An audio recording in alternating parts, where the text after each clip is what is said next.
Hi hello నమస్తే అందరికీ ముందుగా ఉగాది పండుగ శుభాకాంక్షలు. అయితే ఈ ఉగాది పండుగ ఏంటంటే మన దక్షిణ భారతదేశంలోని తెలంగాణ, ఆంధ్రప్రదేశ్, తమిళనాడు, కర్ణాటక, మహారాష్ట్రలోని కొంత భాగమే ఈ ఉగాది పండుగను జరుపుకుంటారు. మన భారతదేశం అంతా జరుపుకోరు. కాకపోతే ఢిల్లీలో కొంతమంది మన తెలుగువారు ఉన్నవారు మన తెలంగాణ భవన్లో ఎక్కడెక్కడ ఉంటారో వాళ్ళు అక్కడికి పోయి జరుపుకుంటారు. అందరికీ ముందుగా ఉగాది పండుగ శుభాకాంక్షలు మరొకసారి. అయితే ఈ రోజటి విషయం ఏంటంటే మన భారత ప్రభుత్వం మనకు పశ్చిమాసియాలో యుద్ధం జరుగుతుంది కదా. అయితే ఇరాన్పై అమెరికా అండ్ ఇజ్రాయెల్ సంయుక్తంగా దాడులు చేయడం వల్ల మనకు కొద్దిగా ఎల్పిజి సమస్య వస్తుంది కదా. దీన్ని అధిగమించడానికై మన భారత ప్రభుత్వం కిరోసిన్ అనే పథకం ఇంతకు ముందుకుంది కదా. మన డీలర్ల ద్వారా కిరోసిన్ పంపిణీ చేస్తున్నారు కదా నెలలకు. అదేవిధంగా ఇప్పుడు కూడా మళ్ళీ కిరోసిన్ పంపిణీ చేయాలని ఆలోచిస్తున్నట్టు మనకు ముందస్తుగా సమాచారం అందింది.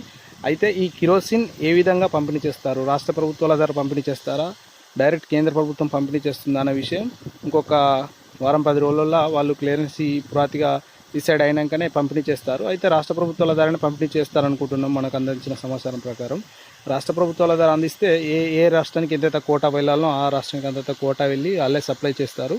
వాళ్ళ డీలర్ల ద్వారా యథావిధిగా పంపిణీ చేస్తారు.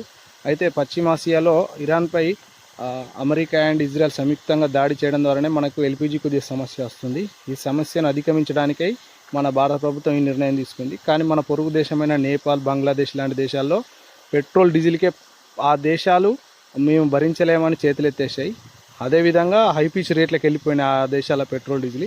మన భారత ప్రభుత్వం ఇప్పటికైనా మనకు పెట్రోల్ డీజిల్ అందుబాటులో రేట్లు ఉంచినందుకు మన భారత ప్రభుత్వానికి మరొకసారి ధన్యవాదాలు తెలియజేసుకుంటూ జై జవాన్ జై కిసాన్.